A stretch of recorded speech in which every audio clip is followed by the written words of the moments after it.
మహిళా సాధికారత అనేది మాటల్లో కాకుండా టీడీపీ చేతల్లో చూపించిందని తెలుగు మహిళలు సంతోషం వ్యక్తం చేశారు. తిరుపతి నియోజకవర్గ మాజీ ఎమ్మెల్యే సుగుణమ్మ ఆధ్వర్యంలో తెలుగు మహిళలు తిరుపతి స్థానిక ఎన్టీఆర్ సర్కిల్ వద్ద మంత్రి నారా లోకేష్ చిత్రపటానికి పాలాభిషేకం చేశారు. ఈ కార్యక్రమానికి హాజరైన సూళ్లూరుపేట ఎమ్మెల్యే నెలవల విజయశ్రీతో కలిసి సుగుణమ్మ మాట్లాడారు. కేంద్రంలో మహిళా బిల్లు ఆమోదం పొందినా కాకపోయినా మహిళలకు 33% రిజర్వేషన్ కల్పించేందుకు మహానాడు వేదికగా మంత్రి నారా లోకేష్ ప్రకటన చేయడం అద్భుతంగా ఉందని అన్నారు. ఈ నిర్ణయంతో మరింత మంది మహిళలు ప్రజాసేవకు అంకితమయ్యే అవకాశం వస్తుందన్నారు. ఈ కార్యక్రమంలో బ్యాంక్ శాంతమ్మ, చందన, శ్రవంతి, కుమార్ అమ్మ, శ్రావణి రెడ్డి, రేవతి, హేమావతి, అనిత, కుమారి, భారతి, జుబేదా, రజని తదితరులు పాల్గొన్నారు. అందరికీ నమస్కారం. ఈరోజు ఈ కార్యక్రమానికి విచ్చేసిన మన ప్రియతమ నాయకురాలు, సీనియర్ నాయకురాలు, మాజీ శాసనసభ్యులు సుగుణమ్మ గారికి, అలాగే ఇక్కడికి విచ్చేసిన మహిళా మూర్తులందరికీ, మీడియా సోదరులకు అందరికీ కూడా పేరు పేరున నమస్కారాలు తెలియజేస్తున్నాను. ఈరోజు చాలా సంతోషంగా ఉంది. మహిళా అమ్మలతో అందరితో కలిసి ఈరోజు ఈ కార్యక్రమంలో పాల్గొనడం. అలాగే మనందరికీ తెలుసు, మొన్న నిన్న అంటే 27, 28వ తారీఖున తెలుగుదేశం మహానాడు జరుపుకున్న విషయం మీ అందరికీ తెలుసు. తెలుగు వాళ్ళ ఆత్మగౌరవం కోసం మన స్వర్గీయ నందమూరి తారక రామారావు గారు తెలుగుదేశం పార్టీని స్థాపించారు. 44 సంవత్సరాలు పూర్తయిన ఈ తెలుగుదేశం పార్టీలో ఈ మొత్తం ప్రస్థానంలో కూడా ప్రతి ఏటా 27, 28, 29 తారీఖుల్లో మనం మహానాడిని జరుపుకుంటాం. ప్రతిసారి కూడా ఒక జిల్లాని ఏర్పరచుకొని, ఒక జిల్లాని సెలెక్ట్ చేసుకొని మన మహానాడు జరుపుకోవడం జరుగుతుంది. కానీ ఈసారి మన దేశానికి వచ్చిన విపత్తు వల్ల మన ప్రధానమంత్రి శ్రీ నరేంద్ర మోదీ గారి పిలుపు మేరకు మన రాష్ట్ర ముఖ్యమంత్రి వర్యులు, మన ప్రియతమ నాయకులు శ్రీ నారా చంద్రబాబు నాయుడు గారు ఇచ్చిన ఆదేశాల మేరకు మనము ఈ మహానాడిని హైబ్రిడ్ మహానాడుగా వర్చువల్గా జరుపుకోవడం జరిగింది. ఇది క్లస్టర్స్ వారీగా మనం ఈ మహానాడిని జరుపుకున్నాం. మొత్తం రాష్ట్రం అంతా కలిపి 1875 క్లస్టర్స్లో ఈ మహానాడిని జరుపుకోవడం జరిగింది. అలాగే లక్షలాది మంది మన రాష్ట్రమే కాకుండా మన దేశమే కాకుండా 12 దేశాల నుంచి వర్చువల్గా ఈ మహానాడి నుంచి చాలా లక్షల మంది వీక్షించడం జరిగింది. మొదటి రోజు 7 లక్షల పైచిలుకు మంది హాజరైతే, రెండో రోజు 17 లక్షల పైచిలుకు వరకే ఈ వర్చువల్ మహానాడులో పార్టిసిపేట్ చేయడం జరిగింది. మొత్తం 2 రోజులు కలిపి మనకు 24 లక్షల వరకు పార్టిసిపెంట్స్ మనం ఈ మహానాడులో వర్చువల్గా పార్టిసిపేట్ చేయడం జరిగింది. ముఖ్యంగా ఈ మహానాడు విషయానికి వస్తే శ్రీశక్తి అనే థీమ్ మీద ఈ మహానాడిని జరిపించడం జరిగింది. ఎప్పటి నుంచి కూడా మహిళా పక్షపాతి తెలుగుదేశం ప్రభుత్వం. అప్పుడు స్వర్గీయ నందమూరి తారక రామారావు కూడా మహిళలకి అధిక ప్రాధాన్యత ఇస్తూ ముందుకు తీసుకెళ్లేవాళ్ళు. మహిళల అభ్యున్నత కోసం లేదా మహిళల సంక్షేమం కోసం ఎప్పుడు కూడా పోరాడేవాళ్ళు. ఆ రోజు డ్వాక్రా సంఘాలు తీసుకొచ్చి ఎంతోమంది గ్రామీణ ప్రాంతాల్లో మహిళలు ఈరోజు ఆర్థికంగా నిలబడ్డారంటే దానికి కారణం మన స్వర్గీయ నందమూరి తారక రామారావు గారు. అలాగే మన తిరుపతి విషయానికి వస్తే విద్యా వ్యవస్థలో కూడా మహిళలు ముందుండాలని ఈ పద్మావతి విశ్వవిద్యాలయాన్ని ఏర్పాటు చేసి మహిళల విద్య కోసం కూడా ఆయన పోరాడిన విషయం మనందరికీ కూడా తెలుసు. ఈరోజు చాలామంది ఉన్నత విద్య మహిళలు అభ్యసిస్తున్నారంటే మన తిరుపతిలో చాలామంది మహిళలు అందులో విశ్వవిద్యాలయంలో చదువుకుంటున్నారు. అలాగే ఆస్తిలో సమాన హక్కు మహిళలకు ఉండాలని, అంటే తండ్రి సంపాదించిన దాంట్లో కొడుకులకే కాకుండా కూతుర్లకు కూడా సమాన హక్కు రావాలని ఆ రోజు నందమూరి తారక రామారావు గారు పోరాడారు. ఈరోజు మా అందరికీ కూడా ఆత్మగౌరవం, మహిళలకి ఆత్మగౌరవంగా నిలిచింది సమాన హక్కే.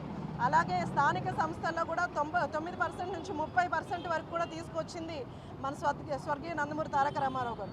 ఆ రోజు అన్నగారు వేసిన పునాదులు ఈరోజు మన ముఖ్యమంత్రి వర్యులు, ప్రియతమ నాయకులు శ్రీ నారా చంద్రబాబు నాయుడు గారు ఎంతో సమర్థవంతంగా తీసుకెళ్తూ ఈరోజు మహిళల అభ్యున్నత కోసం లేదా మహిళల సంక్షేమం కోసం,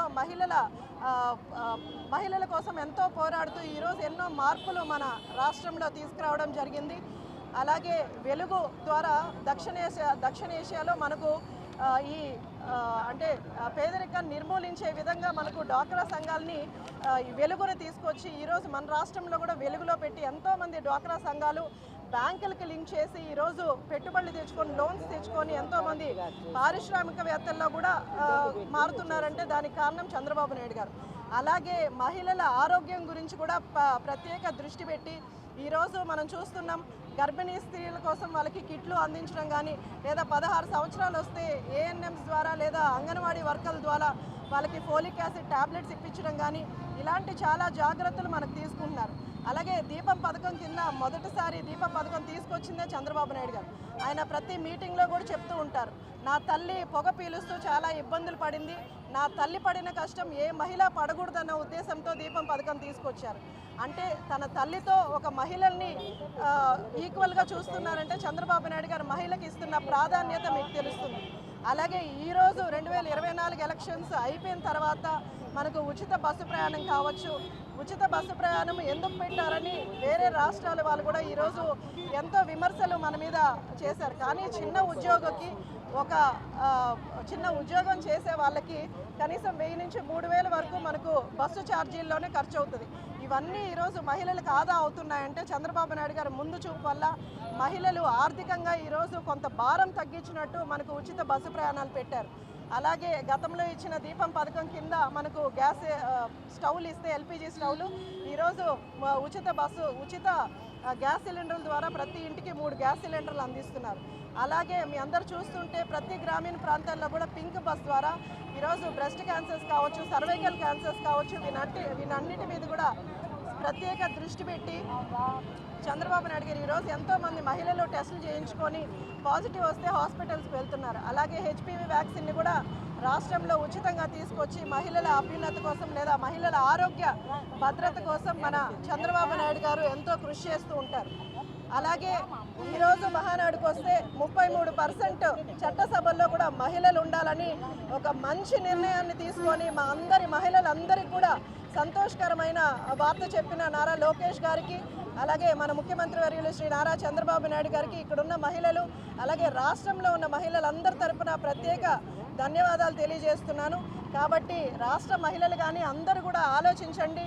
గత ప్రభుత్వంలో మహిళల అభ్యున్నతి కోసం కానీ లేదా మహిళల సంక్షేమం కోసం కానీ పోరాడిన దాఖలాలు ఎక్కడా లేవు. ఈరోజు కూటమి ప్రభుత్వం పోరాడుతుంది, తెలుగుదేశం పోరాడుతుంది.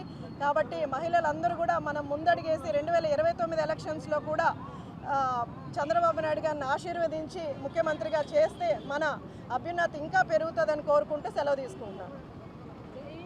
మొన్నటి రోజున తెలుగుదేశం పార్టీ మహానాడు కార్యక్రమాన్ని హైబ్రిడ్ విధానంలో నిర్వహించుకొని ఈ రోజున ఒక రికార్డు సృష్టించడం జరిగింది.